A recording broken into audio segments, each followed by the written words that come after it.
The most powerful man in Korea is dying on a $40,000 table, and his billions cannot save him.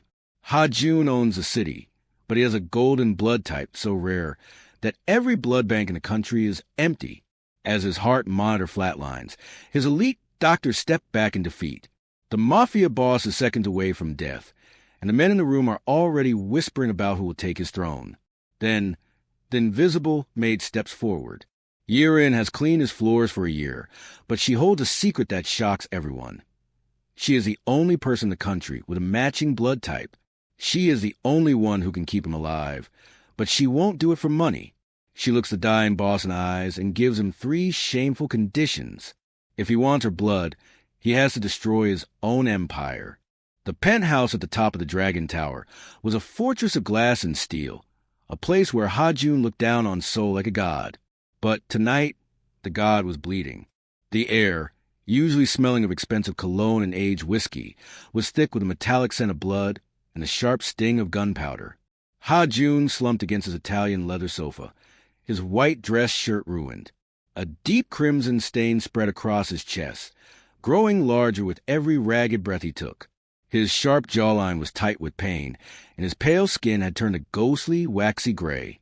He was only in his mid-30s, at the peak of his power, but in this moment he looked terrifyingly fragile.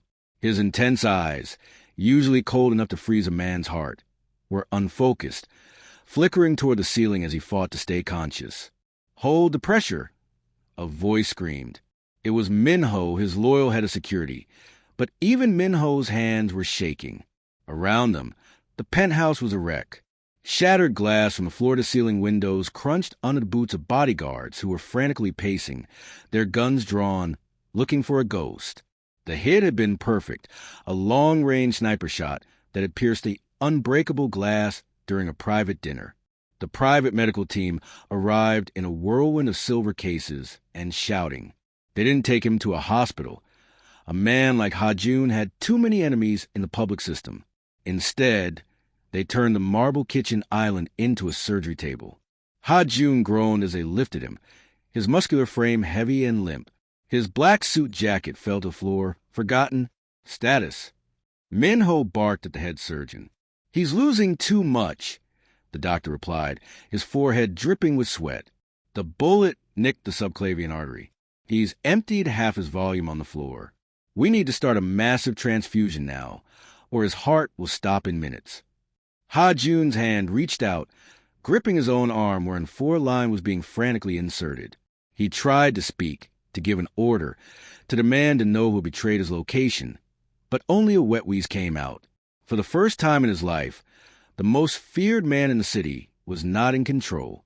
He was a passenger in his own dying body. In the corner of the room, far away from the blood and the shouting, stood Yirin. She wore her simple black maid's uniform and a white apron that remained impossibly clean amidst the chaos. While most powerful men in the underworld panicked, she stood perfectly still. Her deep brown skin was calm, and her sharp, confident eyes watched the scene with a strange, calculating focus. She didn't look like a servant. She looked like a judge waiting for the trial to begin. "Where is the reserve?" the surgeon screamed, throwing a blood-soaked gauze pad onto the floor. "We have his private supply in the cooling unit. Get it now." One of the nurses ran to the high-tech medical fridge kept in the penthouse for emergencies. She tore it open, her breath coming in gasps. It's gone," she whispered, her voice trembling. "The bags, they've been punctured. The coolant is leaking. It's all spoiled." Silence fell over the room, heavier than the sound of the gunfire from earlier. This wasn't just a hit. It was a total assassination. The enemy hadn't just shot him. They had ensured he couldn't be saved. "Call the Central Blood Bank." Minho ordered, grabbing his phone. "I don't care how much it costs. Use the government emergency codes. We need type O negative now." The surgeon looked up, his face pale. "It won't work. You don't understand. Ha-Jun doesn't have O negative. He has the rhesus null phenotype, the golden blood." The bodyguards looked at each other, confused. The doctor continued, his voice cracking. "It is the rarest blood type on Earth. Less than 50 people in the world are known to have it. There is none in Seoul. There is none in this country except what was in that fridge. Ha-Jun's monitor began to beep a long, steady, terrifying rhythm. His heart was slowing down. The immortal boss was fading. The men in the room, men who had killed for him, men who had built empires at his feet, slowly began to lower their heads. The realization hit them. All the money in the world, all the yachts, the towers, and the soldiers couldn't buy a single drop of the one thing Ha-Jun needed to live. Minho slumped against the wall, his face in his hands. He was already thinking about the war that would break out tomorrow when the news hit the streets. Without Ha-Jun, the syndicate would tear itself apart. The power vacuum would be a bloodbath. Check the staff, someone suggested weakly. Maybe a miracle. The odds are 1 in 6 million, the doctor snapped. There are no miracles tonight. He looked at his watch. Time of death will be in approximately 4 minutes. Ha-Jun's eyes rolled back. His grip on the 4-line loosened. The king was dead. Stop the clock. The voice was quiet, but it cut through the room like a blade. Everyone turned. You're in. The maid, who had spent the last year silently polishing the floors and serving tea, stepped into the light of the surgical lamps. She didn't look at the guards. She didn't look at the doctors. She looked directly at Ha-Jun's fading face. She stood tall, her posture commanding, her hands folded neatly in front of her white apron. What did you say, girl? Minho growled, his grief turning into anger.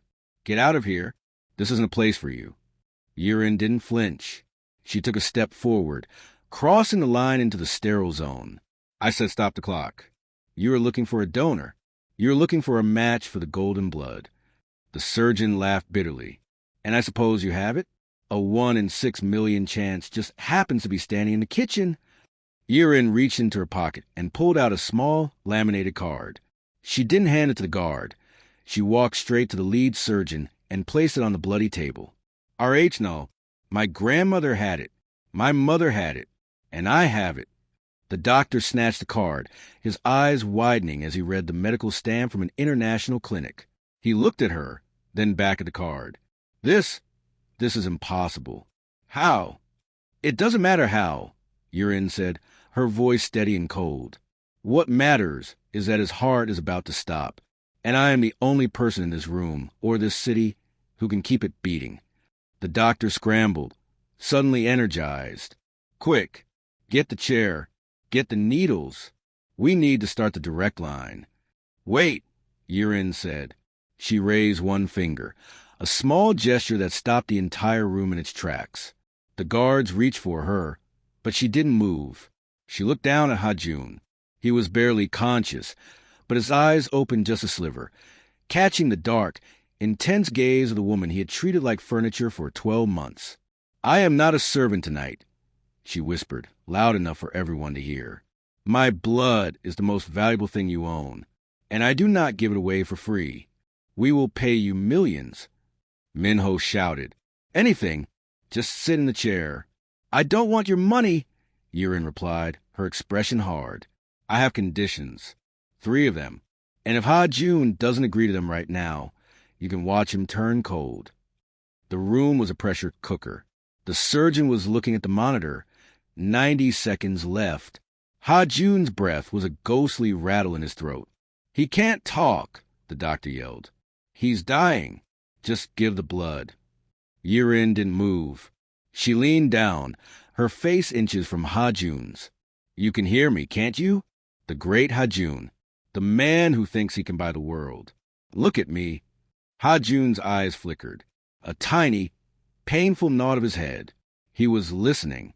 Condition 1, Yurin said, her voice dropping to a low, dangerous silk. The EC dockyards. The shipping company you use to move special cargo. I know what's in those crates. Ha-Jun, I know about the people being moved like cattle. My first condition is that you sign over the entire subsidiary to a neutral trust I prepared. You shut down the human trafficking routes tonight. You burn the ledgers. You let them go. The men in the room gasped. The dockyards were the backbone of the syndicate's black market wealth. It was worth billions. You're crazy. Minho stepped forward, his gun half raised. You're asking him to cut off his own arm. He's about to lose his whole life. Yirin countered, not even looking at the gun. What is a dockyard to a dead man? Choose, Ha-Jun. Is your empire worth more than the air in your lungs? Ha-Jun's hand, shaking and covered in blood, reached out. He didn't grab his arm this time. He reached for Yirin's hand. His fingers brushed her skin, warm, living in full of the blood he needed. He looked at Minho and gave a single, weak gesture of his thumb. Do it. Get the papers, Minho whispered, defeated. Get the digital signature pad. Yirin watched as the legal transfer was initiated on a tablet. She waited until the confirmation light turned green. Only then did she sit in the chair next to a man who had ignored her for a year. She rolled up her sleeve, revealing a strong, smooth arm. The first condition is met, she said, looking at the surgeon. You may begin. The procedure was primitive but effective.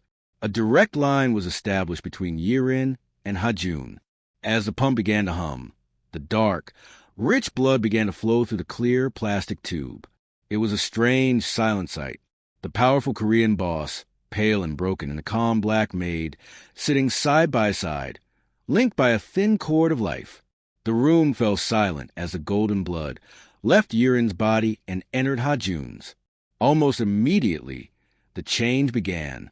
The flat line beep on the monitor turned into a steady, rhythmic thump-thump. Color began to return to Ha-Jun's lips. The waxy gray of his skin started to fade, replaced by a faint, healthy flush. But as Ha-Jun grew stronger, Yirin grew slightly paler. She didn't flinch as she felt her energy draining, her own heart working harder to support two lives. She kept her eyes fixed on Ha-Jun. She wasn't looking at him with pity. She was looking at him with ownership. You feel that? She whispered as the guards moved to the other side of the room to secure the perimeter. That's my history flowing into you. My ancestors. My strength. You aren't just a Mafia boss anymore. Ha-Jun, you are carrying me inside you. Ha-Jun's eyes were fully open now. The shock was beginning to set in. He looked at the tube, then up at the woman he had never truly seen until tonight. He realized that the assassination attempt had failed, but his old life was over regardless. He was no longer the sole master of his destiny. Why? He managed to choke out, his voice gravelly and low. Because the man who tried to kill you tonight is someone you trust, Yirin said, her voice barely a whisper so the others couldn't hear. And because the woman you ignored is the only one who knows how to stop him. This wasn't just a transfusion. Ha-Jun! It was a takeover. As the last of the required units passed through the tube, Ha-Jun gripped the arm of the sofa. He felt a surge of power he hadn't expected, a clarity that came with the new blood. He looked at Yirin, his gaze intense and complicated. The transfusion was over, but the bond was just beginning. He was alive, but he was now a man living on borrowed time and borrowed blood. And Yirin still had two more conditions that would shake his world to its core.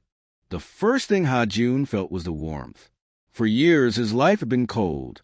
Cold steel, cold hearts, and the cold calculations of a man who ruled by fear. But as he opened his eyes, the sunlight streaming into his penthouse bedroom felt different. It felt like it was actually touching his skin. He looked down at his arm. The four was gone, replaced by a neat bandage. Beneath it, he could almost feel the phantom pulse of the transfusion. He sat up, expecting the usual sharp agony of a gunshot wound, but the pain was distant, a dull ache muffled by a strange, newfound vitality. He felt stronger than he had in years. It was as if the golden blood from Yirin hadn't just saved him, it had upgraded him. He looked around the room. It was silent, but he wasn't alone. Yirin was there, standing by the window, silhouetted against the Seoul skyline. She wasn't wearing her apron today, just the simple black dress of her uniform. She looked less like a maid and more like a sentinel. You've been asleep for 18 hours, she said without turning around. The doctors say it's a miracle. I told him it was just biology. Ha-Jun swung his legs over the side of the bed. His black silk sheets felt heavy. The dockyards, he rasped, his voice stronger than before. Minho said the transfer went through. It did, Yirin replied, finally turning to face him. Her expression was unreadable, but her eyes were sharp. The children and the families held in the sublevels have been relocated to safe houses. The ledgers have been encrypted and sent to a server you can no longer access. You are a lighter man today. Ha-Jun. You own less, but you owe more. Ha-Jun stood up, testing his weight. He walked toward her, stopping only when he was a foot away. He was a head taller, a massive figure of muscle and tattoos, but Yirin didn't flinch. She looked up at him with a gaze that reminded him she was the reason he was standing. My men are terrified, Ha-Jun said quietly. They think I've lost my mind. They think a maid has cast a spell on me. Let them think that, Yirin said. Fear is a tool you've used for a long time. Now try using the truth. You were poisoned by your own greed, and I was the only medicine. But don't think for a second that our deal is done. You are only alive because I have more work for you to do. Chapter 7. The Maid's True Face, A History of Vengeance. Who are you? Ha-Jun asked, his voice echoing in the vast, minimalist space of the penthouse. A maid with RH-null blood doesn't just happen to work for the most targeted man in Korea. You've been here for a year. You've cleaned my floors and watched my back. Why? Yirin walked to a small console and tapped a few keys. A digital file appeared on the wall screen. It showed a younger Yirin, dressed in tactical gear, standing in front of a flag he didn't recognize. I wasn't always a maid, Ha-Jun. I was an operative for a private intelligence firm. My specialty was dismantling human trafficking rings in West Africa and East Asia. 3 years ago, my team followed a trail of money that led directly to one of your subsidiaries, the one you just signed over to me. She paused, her jaw tightening. Your men didn't just move cargo. They destroyed a village I cared about. They took people who were under my protection. I spent 2 years tracking the logistics, but your organization was too deep, too protected by the law.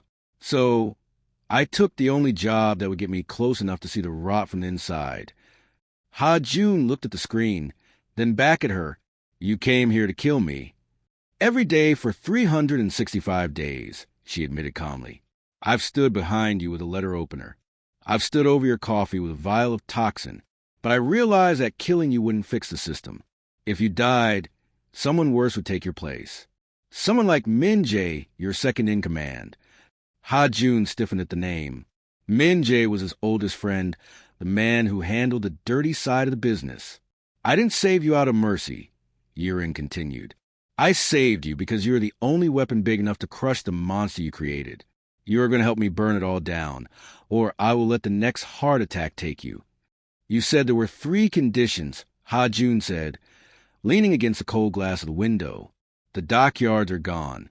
What is the second? Yirin walked to him and handed him a physical folder. Old-fashioned paper, impossible to hack. Inside was a list of names. Some were politicians he had bribed. Others were judges, police chiefs, and high-ranking members of his own syndicate. These are the ghouls, Yirin said. The people who profit from the suffering your organization causes. My second condition is that you give them up, not to the police. They own the police. You are going to use your own internal affairs to remove them. You are going to strip them of their power, their wealth, and their protection. By the end of the week, I want these people to be as vulnerable as you were on that operating table. Ha-Jun flipped through the pages. His heart hammered against his ribs, not from weakness, but from the sheer audacity of the demand. This is a suicide note. If I move against these people, they will unite. I'll be fighting a war on 10 different fronts. You already have my blood in your veins, Yirin reminded him. You're already a marked man.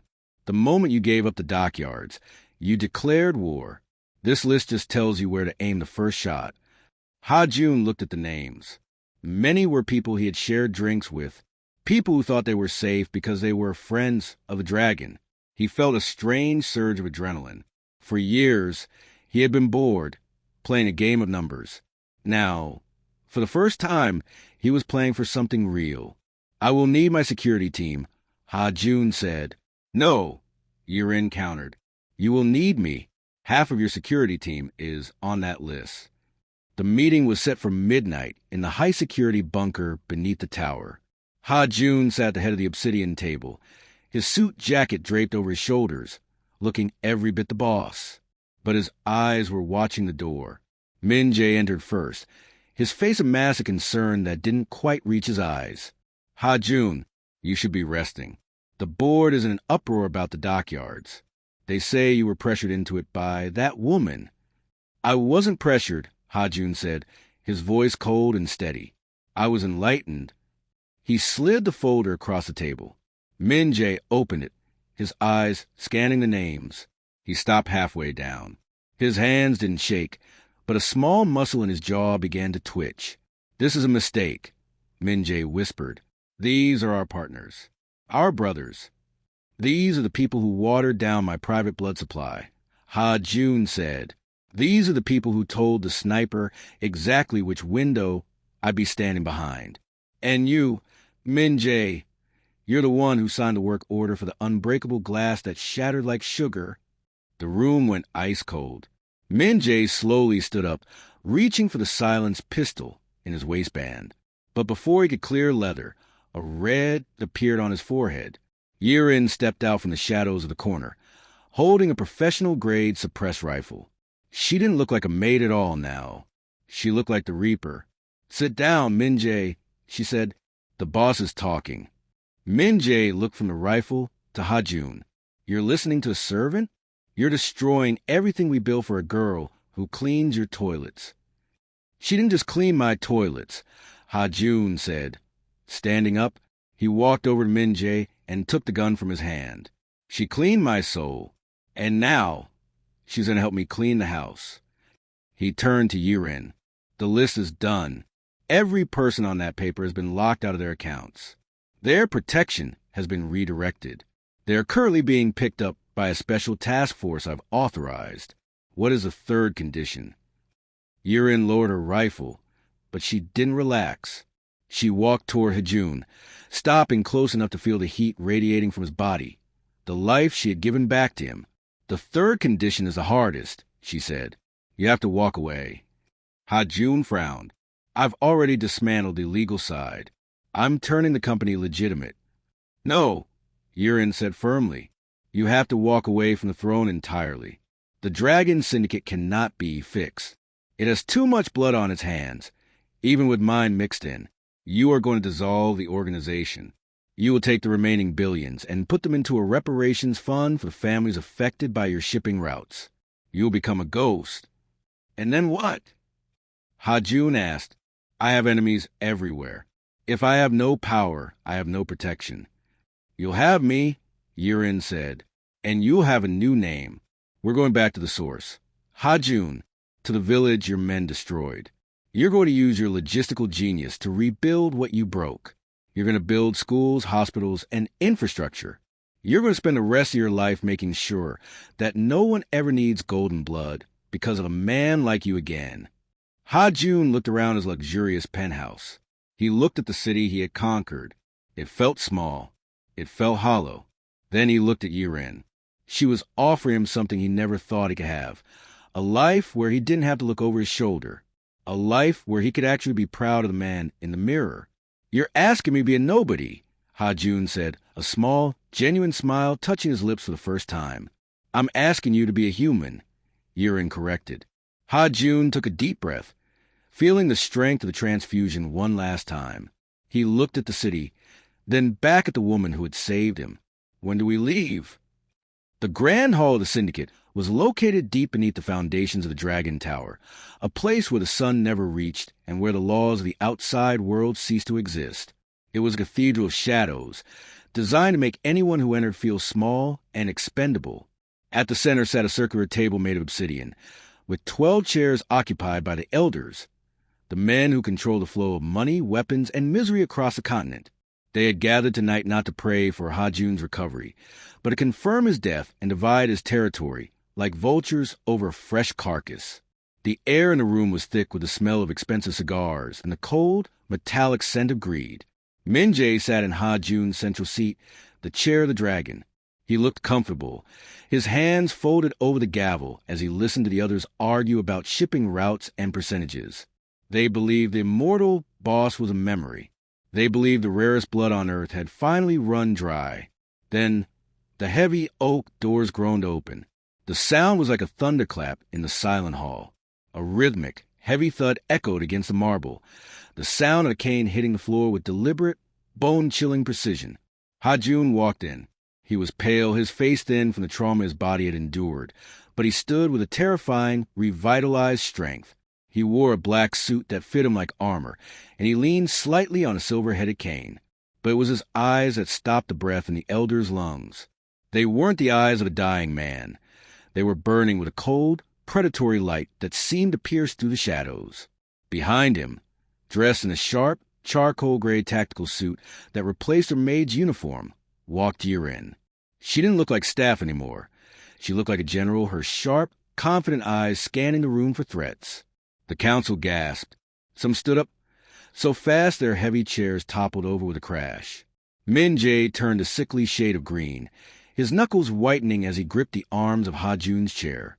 "I heard there was a funeral being planned," Ha-Jun said, his voice raspy and low, yet it carried to every corner of the vast hall. "I decided to come and see who was wearing black for me and who was wearing it for themselves." He walked toward the table, the thud of his cane counting down the seconds of their lives. He didn't stop until he was standing directly in front of Min-jae. The power in the room shifted instantly. The golden blood flowing through Ha-Jun's veins felt like liquid fire, giving him a clarity he had never known. He wasn't just back. He was different. He was a man who had seen the afterlife and returned with a grudge that could burn the city down. "On my chair, Min-jae," Ha-Jun whispered. It wasn't a request. It was an execution of Min-jae's brief reign. The elders looked at each other, their minds racing. They realized that the power vacuum they had hoped for had just been filled by something much more dangerous. The boss was alive, and he had brought a guardian who seemed to know every secret they had ever tried to hide. Min-jae finally stood, but he didn't move away. His face twisted from a mask of fear into a snarl of desperate defiance. He looked around the table at the other elders, searching for support, but he found only averted gazes. They were predators. They only followed the strongest wolf, and right now, Ha-Jun looked like he could tear them all apart with his bare hands.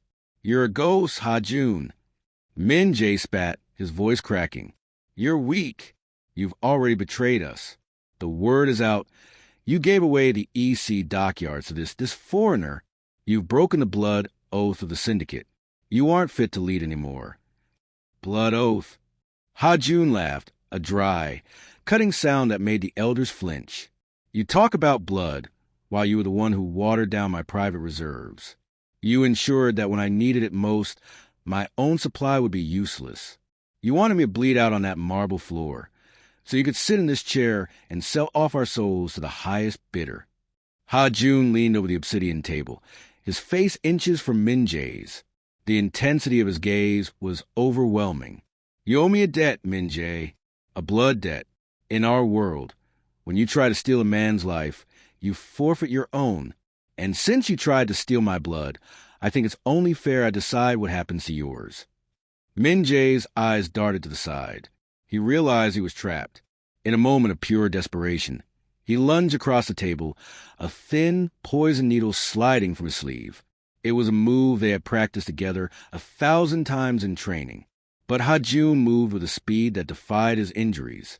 His reflexes, sharpened by the pure, rare rhesus null blood flowing through him, were inhuman. He caught Min-jae's wrist in midair with a sickening crack. Min-jae screamed as the needle fell to the table. Before the guards in the room could even draw their weapons, Yirin was there. She didn't use a gun. She used a fluid, devastating series of strikes that swept Min-jae's legs and pinned him face down against the obsidian table. "This is the man you wanted to lead you?" Ha-Jun asked the council, his voice calm and terrifying. He looked at each elder in turn, forcing them to meet his eyes. "A man who uses needles in the dark because he's afraid of the light? I have lived through his best shot. I have his betrayal running through my scars, but I have a better woman's blood running through my heart. Does anyone else want to try to take the chair?" The silence was absolute. The elders lowered their eyes, one by one.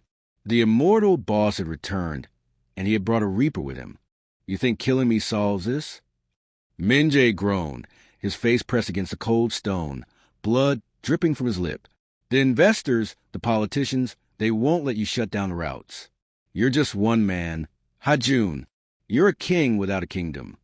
He isn't just one man, Yurin said, her voice cutting through Min Jae's desperate threats. She stepped toward the center of the table, her presence commanding the attention of the most dangerous men in Korea. She pulled a small, sleek black device from her tactical vest and placed it in the center of the obsidian circle. With a soft hum, a holographic display flickered into life, projecting a massive stream of data into the air. It was a waterfall of incriminating evidence. Encrypted emails, hidden bank transfers, and high-definition video recordings taken inside the private offices of every elder in the room. For 1 year, I wasn't just cleaning your floors and serving your tea, Yurin told the council, her voice cold and professional. I was an operative. I bugged your vents. I cloned your drives. I tracked every single one of the golden blood money you used to buy your villas, your mistresses, and your politicians. The elders went pale. Some tried to reach for their phones, only to find they had no signal. This was the shocking part of the maid's conditions. She wasn't just saving Ha-Jun. She was holding the entire underworld in a digital noose. At this exact moment, Yurin continued, this data is being uploaded to a decentralized server. I have programmed a dead man switch. If Ha-Jun's heart stops, or if I do not enter security code every 6 hours, this entire file goes live. It goes to the National Intelligence Service, the international press, and your biggest rivals in China and Japan. You don't have a choice anymore. You work for us now, or you spend the rest of your lives in a cage, watching your empires burn. The room was paralyzed by the weight of the truth. The Maid had done what no rival gang or police task force could ever do. She had dismantled the syndicate's secrecy in a single stroke. She had used their own arrogance against them, because they had never looked at the woman holding the cleaning cloth. They had handed her the keys to their kingdom. The routes are closed, Ha-Jun said, standing tall. The business is changing, and if any of you breathe a word of dissent, Yurin will press the button. Now get out, except for Min Jae. We have things to discuss. The next 48 hours were unlike anything the Seoul underworld had ever seen. It was a revolution, but there was no war in the streets. There were no drive-by shootings or firebombs. Instead, it was a war of balance sheets, legal filings, and digital transfers. Under Yurin's expert direction and Ha-Jun's undisputed authority, the syndicate began a total cleansing. Ha-Jun sat at his massive desk in the penthouse, no longer a man hiding from death, but a man rewriting his legacy. Order after order was signed. The illegal shipping routes that had moved human cargo were dismantled, the vessels seized, and turned over to a newly formed humanitarian trust. The black market banks that laundered the syndicate's billions were forced to liquidate their assets to fund reparations for the families and villages destroyed by their operations. Min-Ho and the loyalist guards watched from the perimeter, their faces a mix of confusion and awe. They had spent their lives preparing for a war of bullets. Instead, they were witnessing the systematic destruction of the very empire they had been hired to protect.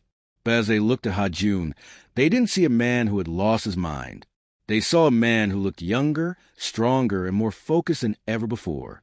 You're actually doing it, Ha-Jun said one evening, looking over at Yurin as she sat across from him, cross-referencing a list of liquidated assets. You're turning the dragon into a workhorse for the people we use to prey on. I'm giving you a chance to be more than a parasite, Ha-Jun, she replied, her fingers flying across her keyboard. A parasite dies when the host dies, but a provider creates a future that outlives him. These billions were built on blood. It's only right they're spent on life. Ha-Jun felt a strange, light sensation in his chest. For the first time, the golden blood inside him didn't feel like a borrowed gift. It felt like a mandate. He looked at his empire and realized it was no longer a cage of his own making. By stripping himself of his criminal power, he was finally becoming free. The board is dissolved, Ha-Jun announced to the empty room. From now on, the Dragon Tower isn't a fortress of crime. It's the headquarters of a new kind of logistics. We're going to move the things the world actually needs, and we're going to do it with our eyes open. 1 month had passed since the night of the flatline. The Dragon Tower was silent now, But it wasn't the silence of a tomb. It was the quiet of a new beginning. The Syndicate was a ghost of the past, replaced by a massive, transparent humanitarian logistics firm that was already making headlines for work in conflict zones and impoverished regions. Ha Jun stood on the same balcony where the sniper's bullet had almost ended him. He was wearing a simple white dress shirt, the sleeves rolled up to reveal the muscular forearms that were no longer stained with the darkness of his old life. He looked out at the Seoul sunrise, the golden light reflecting off the glass of the towers he once thought he owned. He didn't feel like a king anymore. He felt like a man. Yirin joined him on the balcony. She wasn't carrying a cleaning tray or a rifle. She carried 2 simple cups of coffee. She wore a casual jacket and jeans, her natural hair free and beautiful. She was no longer an operative or a maid. She was the architect of this new world. The first shipment of medical supplies reached a village in East Africa this morning, she said softly, leaning against a marble railing. The clinic is fully stocked. They sent a photo of the first child born there today. They want to know the name of the man who made it possible. Ha Jun turned to her, a genuine smile, the first in his adult life, touching his lips. He reached out and gently touched the small, fading scar on her inner arm where the needle had once been. He looked at the identical scar on his own arm. Tell them it wasn't a man, Ha Jun said. Tell them it was a joint effort. Tell them it was made possible by 2 people who realized they shared the same blood. He looked at his reflection in the glass. He saw the sharp jawline and the intense eyes, but the coldness was gone. He saw a partner. He saw a human being who had been given the ultimate gift, the chance to replace his old blood with something pure, something brave, and something real. You saved my life, Yirin, he whispered. In every way a life can be saved. We saved each other, she replied, looking out at the horizon where the sun was finally chasing away the shadows of the city. I came here to destroy a monster, but I found a man worth saving. Our blood is rare, Ha Jun. It was never meant to be hidden in a vault or wasted on a floor. It was meant to build something that lasts.